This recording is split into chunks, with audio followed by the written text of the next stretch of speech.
Ragnarok की शुरुआत में हमें बताया जाता है एब्सोल्यूट बीइंग्स के बारे में, जिन्होंने लाखों सालों पहले काउंटलेस यूनिवर्सेस को बनाना स्टार्ट किया था, जिसके साथ ही इन्होंने कई सारे मैटर्स, सोल्स और लॉज भी बनाए। पर ये एक तरह का एंडलेस प्रोसेस बन चुका था, जिससे एब्सोल्यूट बीइंग्स धीरे धीरे बोर होने लगे और उन्होंने अपनी बोरियत को कम करने के लिए अपने क्रिएशंस को आपस में लड़ते हुए देखना स्टार्ट किया। और एक तरह से इस लड़ाई को ही एब्सोल्यूट बीइंग्स ने अपने एंटरटेनमेंट का सोर्स बना लिया। और फिर एक इंसिडेंट हुआ जहाँ एक एब्सोल्यूट बीइंग को उसके ही क्रिएशंस ने मार डाला, और ये यूनिवर्स था जिन्बू का यूनिवर्स, जहाँ के एब्सोल्यूट बीइंग को रूलर्स ने मार डाला था। और जब दूसरे डायमेंशंस के एब्सोल्यूट बीइंग्स को इसके बारे में पता चला तो वो सारे उस यूनिवर्स के पास पहुंचे जिस यूनिवर्स ने अपने मास्टर को खो दिया है। और बजाय ये जानने की जगह कि आखिर उसके क्रिएशंस ने अपने ही मास्टर को क्यों मार डाला, वो सारे एब्सोल्यूट बीइंग सिर्फ एक ही चीज सोच रहे थे, एक ऐसा यूनिवर्स जिसने अपने मास्टर को खो दिया है, तो अब इस यूनिवर्स को अपने कब्जे में कौन करेगा। और इसके बाद हमें सीन दिखाया जाता है एक स्कूल का, जहाँ शो होता है और वो अपने दोस्तों से कह रहा होता है मुझे कोरियन यूनिवर्सिटी ऑफ आर्ट में एडमिशन मिल गया। जो सुन उसके दोस्त काफी हैरान होते हैं और कहते हैं आखिर तुम्हें उस यूनिवर्सिटी में एडमिशन मिल कैसे गया, जिसपे सो हंसता है और कहता है मैं फाइनली इस घटिया से जगह से बाहर निकल पाऊंगा। उसके बाद वहाँ एक और लड़का आता है जो सुहो को कांग्रेस करता है उसके एडमिशन के रिगार्डिंग, और सो उसका नाम किम कहता है और वो बंदा गुस्से में कहता है मेरा नाम किम नहीं बल्कि ली है।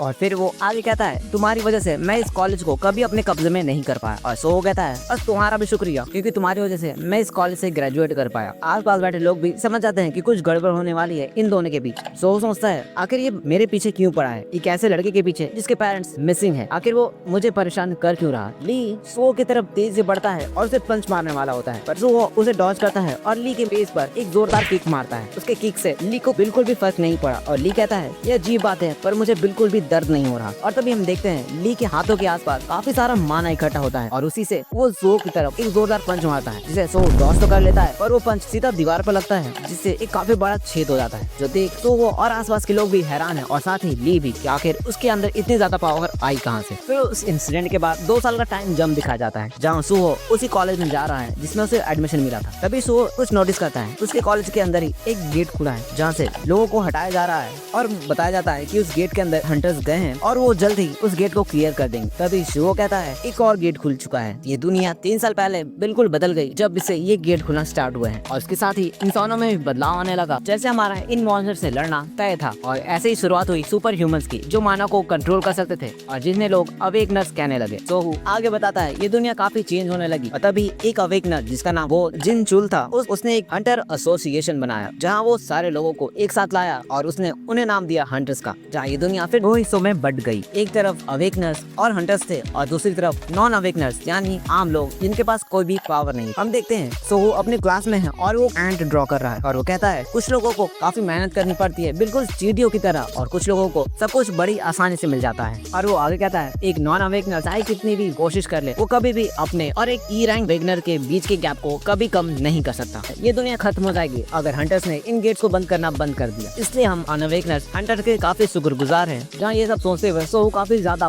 परेशान सा दिखता है और वो सोचता है मेरे दिल के किसी कोने में हमेशा एक डर सा है, क्या मैं इस चीज का आदी हो चुका हूँ जहाँ मेरे पेरेंट्स मिसिंग हो गए, जहाँ मेरा सर्वाइवल भी अब दूसरों के हाथों में है, यहाँ तक कि उस समय भी जब मेरे पास सब कुछ था और फिर मेरे से वो सब कुछ छीन लिया गया। जहाँ मेरी मॉम मुझे कहती थी कि मैं अपने डैड की तरफ बनता जा रहा हूँ, तो मेरे डैड इस बेबसी से बाहर निकलने के लिए आखिर क्या करते। और तभी सोहू को पीछे से कोई आवाज है और वो इंसान कहता है आखिर तुम बना क्या रहे हो इतनी कॉन्सेंट्रेशन से। जहाँ सो ने एक ड्राइंग बनाई है बेरू की, जिसपे सो सोचा भी है आखिर मैंने ये बनाया है क्यों। फिर हमें दिखाया जाता है उस गेट का सीन जहाँ से हंटर्स बाहर आ रहे होते हैं, जहाँ से एक हंटर बाहर आता है जिसका नाम किम होता है और किम कहता है ये रेड सक्सेसफुल रहा पर मुझे कुछ रिपोर्ट करना है हंटर एसोसिएशन को। जहाँ वो बताता है उन्हें वहाँ कुछ अलग टाइप के मॉन्स्टर्स मिले हैं जो कि ह्यूमंस की तरह दिखते हैं, पर उनके सर से और मुंह से ब्लू कलर के फ्लेम्स निकल रहे होते हैं। जिसपे किम आगे बताता है वैसे तो ये मॉन्स्टर्स कुछ खास पावरफुल नहीं थे और वो सिर्फ मुझे कुछ स्क्रैच ही दे पाए हैं। जिसपे वो वर्कर कहता है मैं खुश हूँ, वो मॉन्स्टर्स ज्यादा पावरफुल नहीं थे और तुम्हें ये बात एसोसिएशन में बतानी चाहिए। जिसके बाद हम देखते हैं किम को जहाँ पे चोट लगी थी उसी जगह से ब्लू फ्लेम्स निकलने लगे। इसके बाद किम को थोड़ा सा शॉक लगता है और वो एक तरह से फ्रीज हो जाता है, जिसे देख वर्कर उसे उठाने की कोशिश करता है पर उसी समय किम उसकी तरफ तेजी से बढ़ा है और अपने दांतों से काट लेता है। और हम देखते हैं किम भी अब उसी मॉन्स्टर की तरफ बनता जा रहा है जो उसने डंजन में देखा था। उसके भी आंखों से और मुंह से ब्लू फ्लेम्स निकल रहे होते हैं, जिसे देख आसपास के दूसरे हंटर्स भी शॉक हो जाते हैं और फिर किम दूसरों पर भी अटैक करने लगता है और जिन पर भी वो अटैक कर रहे होते हैं वो सारे उन मॉन्स्टर्स में ही बदलने लगे हैं। और ये सब सोच सुनकर सोहू भी अपनी ग्लास की खिड़की से बाहर देखता है और वो देखकर काफी हैरान हो जाता है कि आखिर बाहर हो क्या रहा है। कुछ कहते हैं शायद एक डंजन ब्रेक हुआ है और मॉन्स्टर्स बाहर आने लगे हैं और कुछ लोग कहते हैं हमें यहीं पे हंटर्स का वेट करना चाहिए और हंटर्स आकर हमें बचा लेंगे। जिस पर कुछ लोग लिम को भी कहते हैं कि तुम भी एक अवेकनर हो तो तुम्हें कुछ करना चाहिए। जिस पर लिम कहता है मैं सिर्फ एक ई रैंक का अवेकनर हूँ तो मैं कुछ कर नहीं सकता। सोहू देखता है एक मॉन्स्टर बगल की छत से उनकी खिड़की पे कूदा है और वो सीधा उनके रूम में आ जाता है और वो आते ही लोगों पर अटैक करना शुरू करता है और ये सब देख सोहू भी वहाँ से भागने लगता है। पर वहीं एक लड़की फंस जाती है जो सोहू से मदद मांगती है, पर सोहू उसकी मदद करने के बजाय वहाँ से भाग जाता है और कहता है कि मैं हंटर्स को बुला के लाता हूँ। पर सोहू को ये अच्छा नहीं लगता और वो सोचता है मैंने उस लड़की को वहीं पे मरने के लिए छोड़ दिया पर मैं कुछ कर भी नहीं सकता, मैं एक अवेकनर हूँ और मेरे पास कोई भी पावर नहीं है। और वो आगे सोचता है कुछ भी नहीं बदलने वाला, अगर मैं कुछ करूंगा ही नहीं तो मुझे कुछ तो करना होगा इस सिचुएशन से डील करने के लिए। वो जिन्नू के बारे में सोचता है अगर मेरे डैड यहाँ होते हैं तो वो क्या करते हैं। तो हमें वो लड़की का सीन दिखाया जाता है जिसके पास वो मॉन्स्टर आ रहा है उसे मारने के लिए और वो मॉन्स्टर उसे बस काटने वाला ही होता है। तभी सोहू वहाँ पे पहुंच जाता है और वो एक फायर एक्सटिंग्विशर से उसके सर पे बहुत जोर से मारता है। वो मॉन्स्टर काफी दूर जाकर गिरता है और सोहू सोचता है अगर मेरे डैड यहाँ होते तो वो बिल्कुल यही करता। हमें एक नोटिफिकेशन सा दिखता है जिसमें लिखा हुआ होता है कि तुमने एक सीक्रेट क्वेस्ट के रिक्वायरमेंट को पूरा कर लिया है जो था करेज ऑफ द वीक। और ये चैप्टर यहीं पे खत्म हो जाता है।